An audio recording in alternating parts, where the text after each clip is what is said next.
সাত শ্রেণীর ব্যক্তিকে, সাত ধরনের ব্যক্তিকে আল্লাহ তাআলা কিয়ামতের দিন in the day of judgement তার আরশের নিচে ছায়া দিবেন। এর মধ্যে প্রথম শ্রেণী হচ্ছে ইমামুন আদিল, মানে the just ruler, the just king, ন্যায়পরায়ণ শাসক। প্রথম শ্রেণী হচ্ছে ন্যায়পরায়ণ শাসক বা রাষ্ট্রপ্রধান। দুই নম্বর হচ্ছে ওয়াশাবুন নাশা ফি ইবাদাতিল্লাহ, এমন যুবক যে তার যৌবনটাকে আল্লাহর ইবাদতে কাটিয়েছে। তিন নম্বর হচ্ছে ওয়ারাজুলুন কলবুহু মুআল্লাকুন বিল মাসাজিদ, এমন ব্যক্তি যার হৃদয়টা সবসময় মসজিদের সাথে লেগে থাকে, মসজিদের সাথে ঝুলে থাকে। চার নম্বর হচ্ছে ওয়ারাজুলান তাহাব্বা ফিল্লাহ ইজতামা আলাইহি ওয়া তাফাররাকা আলাইহি, এমন দুই ব্যক্তি যারা একে অপরকে আল্লাহর জন্য ভালোবাসে, পৃথক হলেও আল্লাহর জন্য ভালোবাসাটা বজায় থাকে, একসাথে থাকলেও আল্লাহর জন্য ভালোবাসাটা বজায় থাকে। পাঁচ নম্বরে হচ্ছে এমন ব্যক্তি দাআতহুম ইমরাআতুন যাতু মানসিবিন ওয়া জামাল, এমন ব্যক্তি যাকে সম্ভ্রান্ত বংশের খুব সুন্দরী রূপসী ভেরি বিউটিফুল লেডি, একজন নারী তাকে পাপ কাজের জন্য আহ্বান করেছে, কিন্তু সেই পাপ কাজে সাড়া না দিয়ে প্রত্যাখ্যান করে বলেছে ইন্নী আখাফুল্লাহ, আমি এই কাজ করতে পারবো না, কারণ আমি ভয় পাই একজনকে, তিনি কে? আমি আল্লাহকে ভয় পাই। ছয় নম্বর হচ্ছে ওয়ারাজুলুন তাসাদ্দাকা বিসাদাকা ফাআখফাহা হাত্তা লা তা'লামা শিমালুহু মা তুনফিকু ইয়ামিনুহু, এমন ব্যক্তি যে গোপনে দান করে, এত গোপনে দান করে যে তার ডান হাত কি দান করে তার বাঁ হাত টের পায় না। সুবহানাল্লাহি ওয়া বিহামদিহি। সাত নম্বরে হচ্ছে ওয়ারাজুলুন যাকারাল্লাহা খালিয়ান ফাফাদাত আইনা, সাত নম্বর ব্যক্তি হচ্ছে এমন ব্যক্তি যে একা একা আল্লাহকে স্মরণ করে চোখের পানি ছাড়ে, আল্লাহকে স্মরণ করে, আল্লাহর জিকির করে, আল্লাহর ভয়ে তার অশ্রুসিক্ত হয়, তার চোখ বেয়ে দাঁড় দাঁড় করে পানি নামে। এই সাত শ্রেণীর ব্যক্তিকে আল্লাহ তাআলা আরশের নিচে ছায়া দিবেন, যেদিন কোনো ছায়া থাকবে না। সাবআতুন ইউযিল্লুহুমুল্লাহু ফি যিল্লিহি ইয়াওমা লা যিল্লা ইল্লা যিল্লুহ, সাত শ্রেণীর ব্যক্তিকে আল্লাহ তাআলা আরশের নিচে ছায়া দিবেন, যেদিন আরশের ছায়া ছাড়া আর কোনো ছায়া থাকবে না। ইউযিল্লুহুমুল্লাহু ফি যিল্লিহি, আল্লাহ তাআলা সেদিন তার নিজের ছায়া দিবেন, বলতে উদ্দেশ্য হচ্ছে ফি যিল্লি আরশিহি, আল্লাহর আরশের ছায়ায় তিনি সাত শ্রেণীর ব্যক্তিকে সেদিন রাখবেন। আল্লাহর আরশের ব্যাপারে আপনারা শুনেছেন না, যে আর রহমানু আলাল আরশি ইস্তাওয়া, আল্লাহ তাআলা আরশের উপর পজিশন নিয়েছেন। আল্লাহ তাআলার পজিশন কোথায়?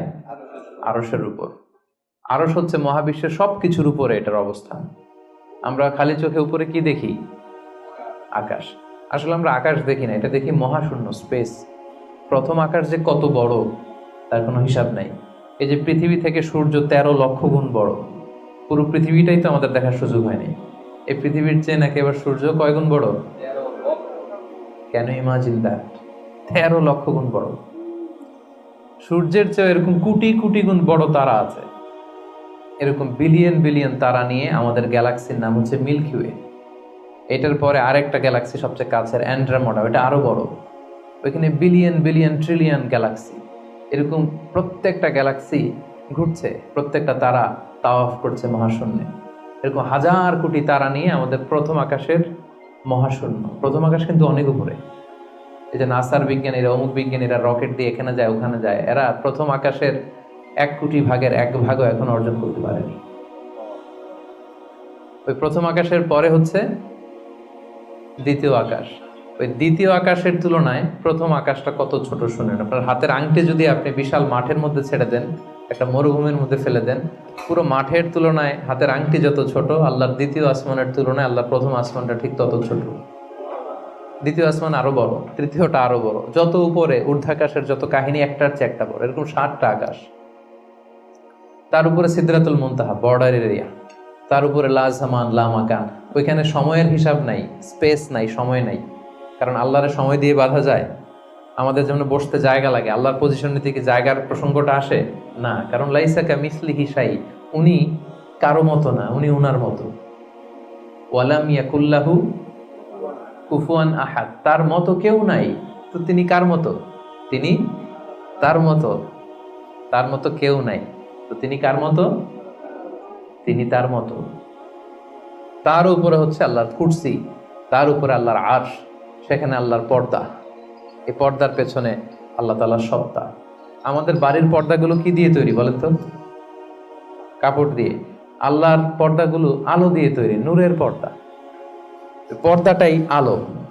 এজন্য সাহাবারা জিজ্ঞেস করেছিলেন, ইয়া রাসূলুল্লাহ হাল রাআইতা রাব্বাক, আপনি কি মেরাজের রাতে আপনার রবকে দেখেছিলেন? রাসূল সাল্লাল্লাহু আলাইহি ওয়াসাল্লাম বলেছিলেন, নূরুন আন্না আরাহু, উনি তো নূর, আলোর পর্দা, চোখ ঝলসে যাওয়ার মতো অবস্থা, আমি কিভাবে দেখবো? তার মানে সরাসরি দেখেননি। আল্লাহ তাআলার সাথে সিক্রেট মিটিং হয়েছিল, কনভারসেশন হয়েছিল, কথাবার্তা হয়েছিল। তার উপরে হচ্ছে আরশ। ওই আরশের ছায়ার নিচে কিয়ামতের ময়দানে আল্লাহ তাআলা 7 শ্রেণীর ব্যক্তিকে স্থান দিবেন। কয় শ্রেণীর? 7 শ্রেণীর ব্যক্তিকে স্থান দিবেন, যে দিনটা হবে 50 আলফা সানাহ মিম্মা তা'উদ্দুন, 50,000 বছরের সমান একটা দিন, কিয়ামতের দিন, 50,000 বছর। ওই 7 শ্রেণীর ব্যক্তিদের মধ্যে প্রথম শ্রেণী হচ্ছে ইমামুন আদিল, ন্যায়পরায়ণ শাসক, the just ruler, the just king. যেই বাদশাহ, যেই শাসক, যেই কিং তার প্রজাদের প্রতি ন্যায়পরায়ণভাবে বিচার করে, ইকুয়ালি ট্রিট করে সবাইকে, কারোর উপর জুলুম করে না। কারণ আল্লাহ তাআলা জুলুম পছন্দ করেন না। আল্লাহ কি কারোর উপর জুলুম করেন? কিয়ামতের দিনের বিচারে তিনি কারোর উপর জুলুম করবেন? আল্লাহ তাআলা বলেন, ইন্নী হাররামতু যুলমা আলা নাফসি, আমি আমার উপর জুলুমকে হারাম করেছি, ফালা তাযালামু, তাই তোমরাও তোমাদের উপর জুলুম করো না, খবরদার। আর যুলমু যুলুমাতুন ইয়াউমাল কিয়ামা, যারা এই পৃথিবীর বুকে কারো উপর জুলুম করবে, এই জুলুমটা জুলুমাত হয়ে, অন্ধকার হয়ে তার কাঁধে চেপে বসবে কিয়ামতের দিন। সো আল্লাহ তাআলা প্রথম 7 জনের মধ্যে সর্বপ্রথম যাকে আরশের নিচে ছায়া দিবেন তিনি হচ্ছেন ইমামুন আদিল, just king, the just ruler, ন্যায়পরায়ণ শাসক, যারা আদালতের সাথে কাজ করে। ইন্নাল্লাহা ইয়া'মুরুকুম বিল আদলি ওয়াল ইহসান, আল্লাহ তাআলা এই আদালতের ব্যাপারে, জাস্টিসের ব্যাপারে সবসময় তিনি আদেশ করেন। জাস্টিস ভায়োলেট হয়, ন্যায়পরায়ণতা, ইনসাফ, এটা ভায়োলেট হয়, এটা আল্লাহ তাআলা কখনো চান না।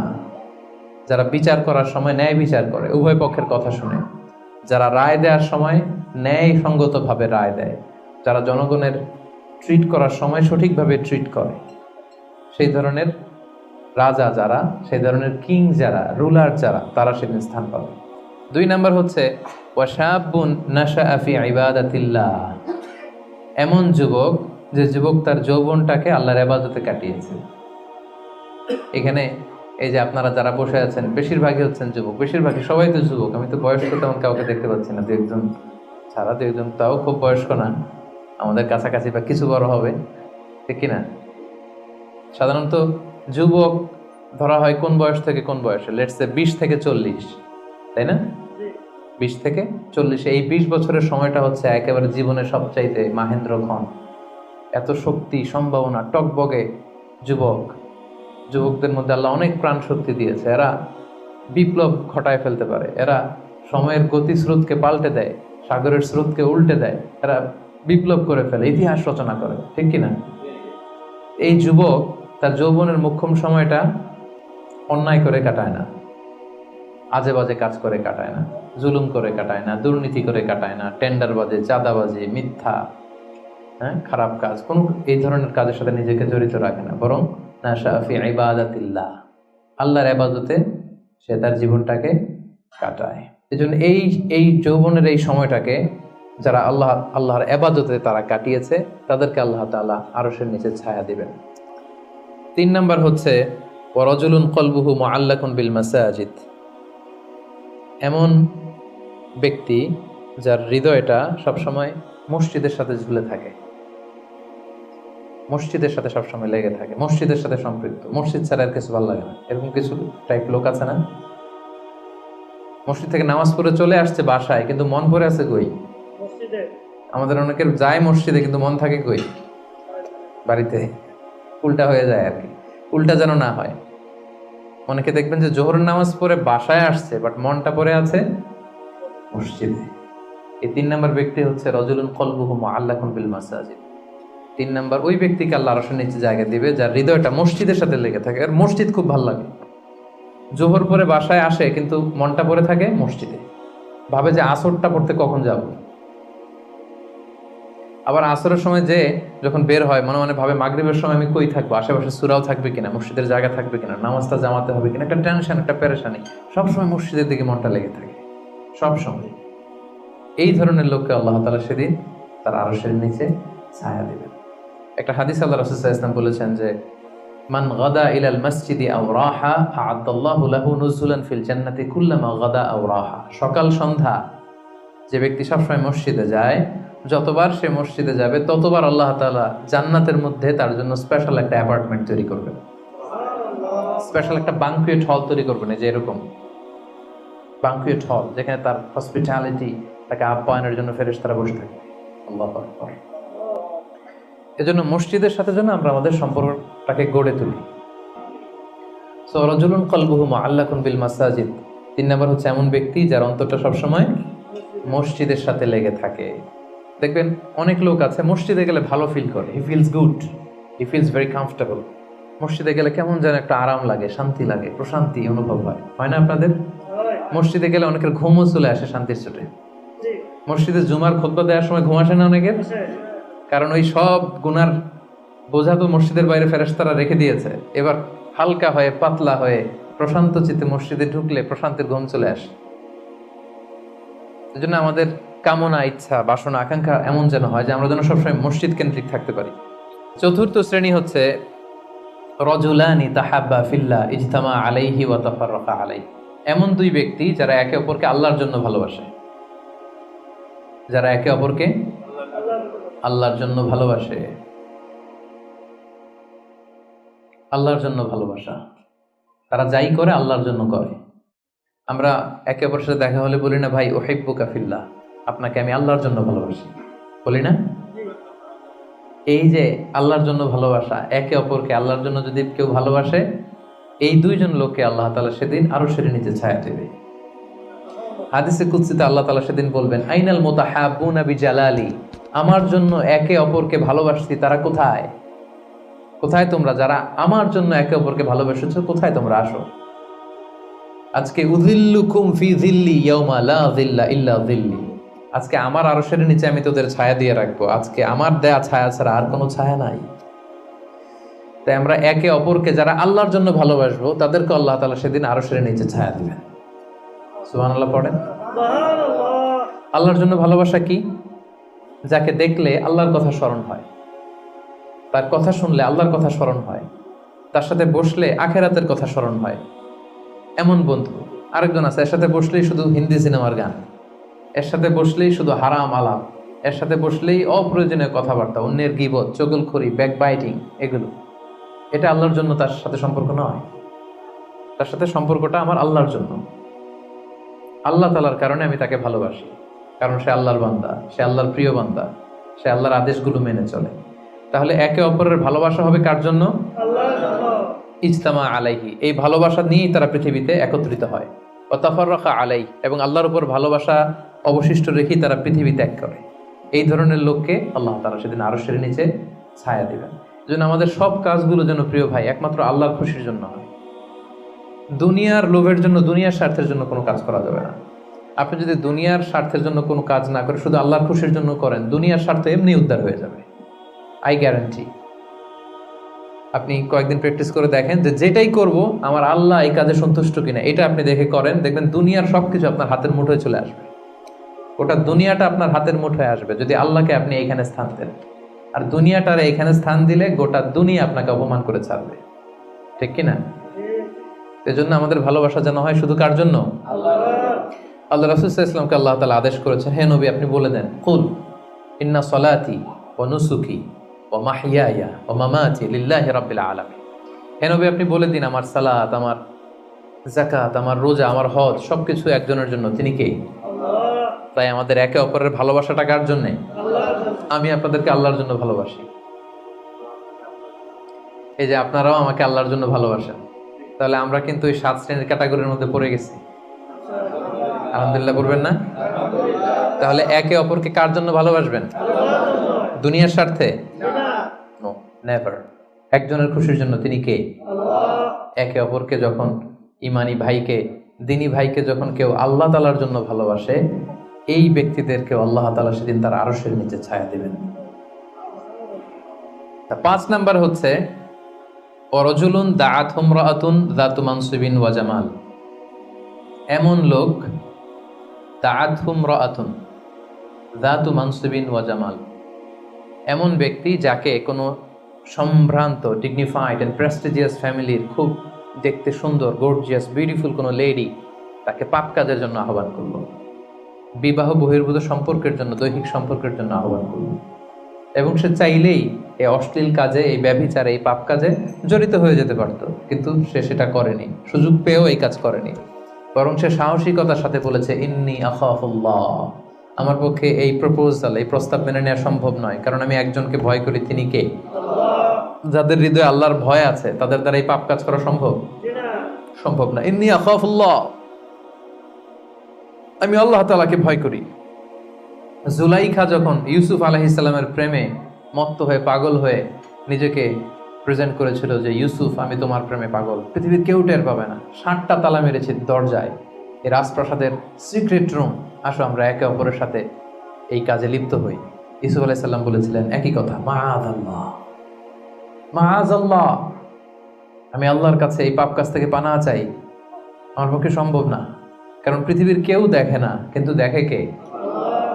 আপনি দরজা বন্ধ করে, লাইট বন্ধ করে, সুইচ বন্ধ করে দিয়ে, পর্দা লাগাই দিয়ে আপনি পাপ করছেন, কেউ দেখে নাই পৃথিবীর, পুলিশ দেখে নাই, সিসি ক্যামেরা অফ করা, কেউ দেখে নাই, কিন্তু একজন দেখে, তিনি কে?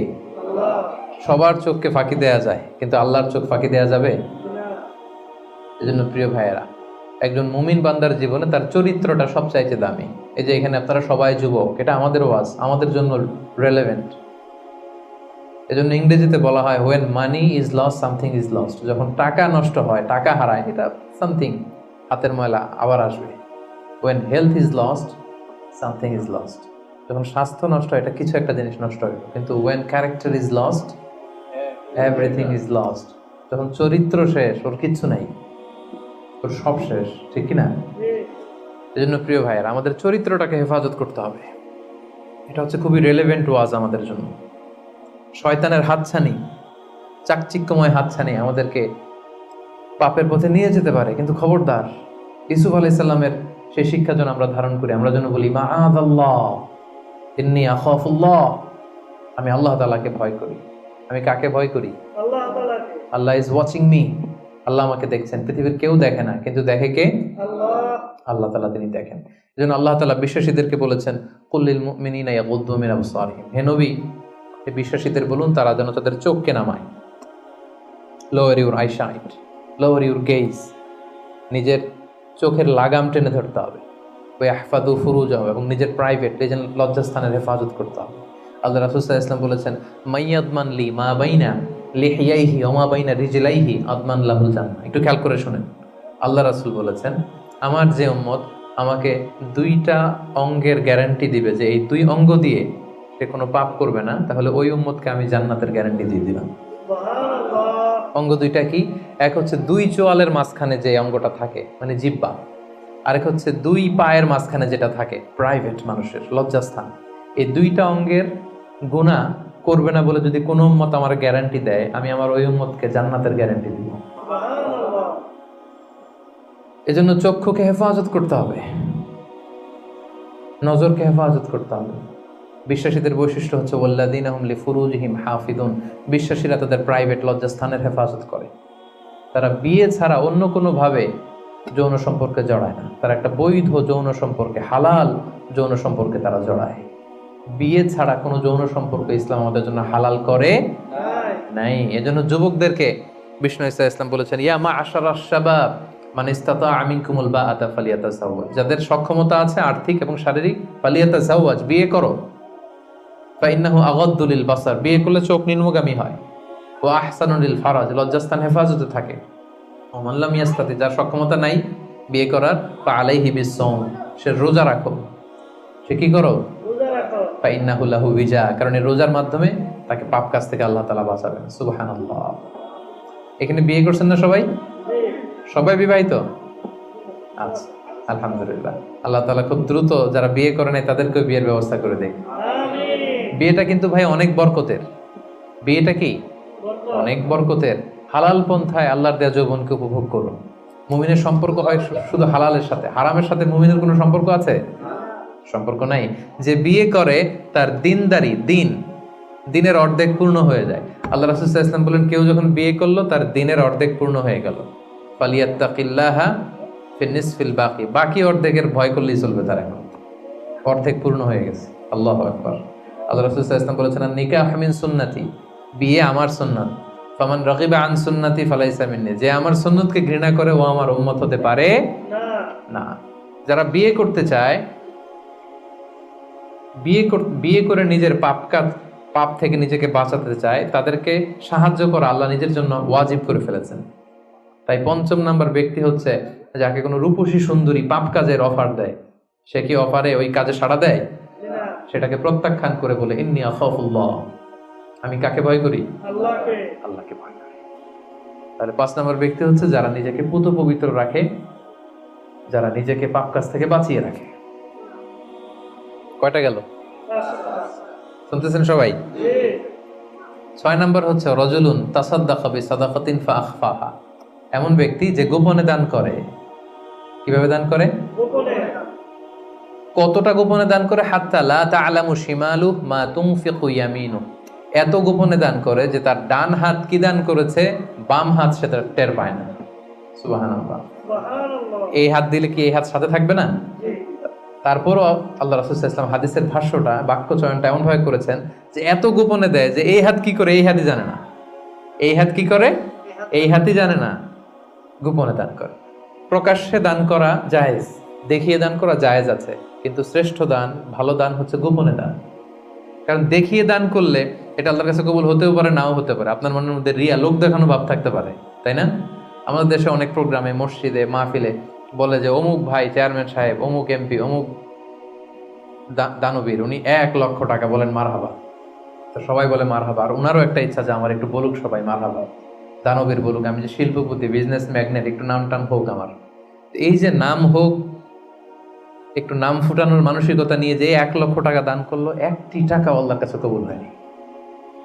কারণ লোক দেখানো মানসিকতা নিয়ে করলে এটা আল্লাহ কবুল করে না। কারণ ওইখানে সে দুইজনের সন্তুষ্টি চাচ্ছে, লোকেও ভালো বলুক, আল্লাহও ভালো বলুক। নো, আল্লাহ এটা নেবেন। এই শিরক করে ফেলছেন। শিরক মানে আল্লাহর সাথে যদি কাউরে আবার সাথে চান, আপনি অন্য কাউকে চাইতে পারবেন না, দেখাতে হবে একজনকে, তিনি কে?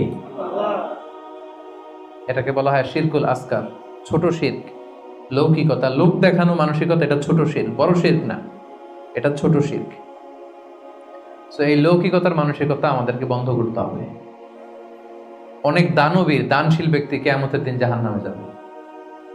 আল্লাহ বলবে, যাও, go to the hell fire, জাহান্নামে যাও।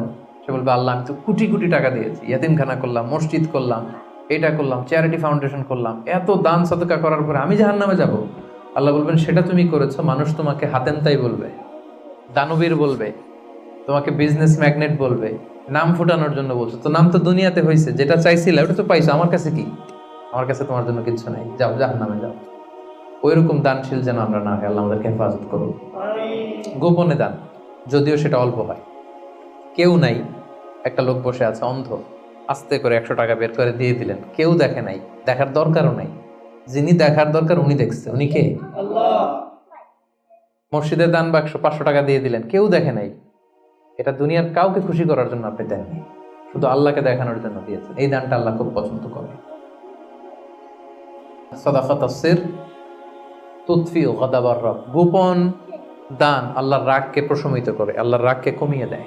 গোপন দান, জন্য এই গোপন দানটা খুবই জরুরি। যারা গোপনে দান করে তাদেরকে আল্লাহ তাআলা সেদিন আরশের নিচে ছায়া দিবেন। সুবহানাল্লাহ। ৭ নাম্বার হচ্ছে রাজুলুন যাকারাল্লাহা খালিয়ান ফাফাদাত আইনা, যে ব্যক্তি গোপনে আল্লাহর জিকির করে, আল্লাহকে স্মরণ করে, আর চোখের পানি ছাড়ে। কি ছাড়ে? চোখের পানি ছাড়ে। আমাদের তো চোখের পানি নামে না। কবে যে শেষ জীবনে কেঁদেছি আমাদের অনেকের মনেই পড়ে না। আরে কবে যেন কাঁদলাম সর্বশেষ? আল্লাহর ভয়ে। এত ব্যস্ত জীবন, এত যান্ত্রিক জীবন, এত বিজি স্ক্যাডিউল, আল্লাহর ভয়ে যে নিজের গুনার কথাগুলো স্মরণ করে একটু চোখের পানি ফেলবো, এটাই ভুলে গেছি। যারা গোপন ভাবে আল্লাহ তাআলাকে স্মরণ করে চোখের পানি ফেলে, আল্লাহ ওই ব্যক্তিকে আরশের নিচে ছায়া দেবেন। 2 ফোঁটা পানি আল্লাহর কাছে সবচাইতে প্রিয়। এক হচ্ছে জেহাদের ময়দানে রক্তের ফোঁটা, আর এক হচ্ছে অনুতপ্ত বান্দার চোখের পানির ফোঁটা। জাহান্নামের আগুন কি দুনিয়ার আগুনের মতো? অনেক শক্তিশালী, পৃথিবীর কোনো কিছু এটাকে নিভাতে পারে না, কিছু না। শুধু পারে একটা জিনিস, সেটা হচ্ছে চোখের পানি। সেটা কি? চোখের পানি শুধু জাহান্নামের আগুনকে নেভাতে পারে। এজন্য রাসূল সাল্লাল্লাহু আলাইহি ওয়াসাল্লাম আল্লাহ তাআলার কাছে বলতেন, আল্লাহুম্মা ইন্নী আউযু বিকা আন আইনিন লা তাদমা। আল্লাহ, ওই চোখ থেকে আমি পানাহ চাই যে চোখ কাঁদে না, যে চোখ দিয়ে পানি নামে না। এরকম চোখ আমি চাই না আল্লাহ, এমন চোখ আমি চাই যে চোখ তোমার ভয়ে অশ্রু বিসর্জন দেয়। তাহলে সর্বশেষ শ্রেণী হচ্ছে যে ব্যক্তি গোপনে আল্লাহরে ডাকে আর আল্লাহর ভয়ে চোখের পানি ছাড়ে। এই 7 শ্রেণীর ব্যক্তিকে আল্লাহ তাআলা সেই ভয়ঙ্কর দিন, যেদিন কোনো ছায়া নাই, গরম, পেরেশান, মানুষ ক্লান্ত শ্রান্ত ঘর্মাক্ত, সে ভয়ঙ্কর দিনে আল্লাহ তাআলা আরশের নিচে আমাদেরকে ছায়া দেবেন। আমরা যেন এই 7 শ্রেণীর অন্তর্ভুক্ত হতে পারে, আল্লাহ তাআলা আমাদের তৌফিক দান করুক। আমরা পড়ি আমিন।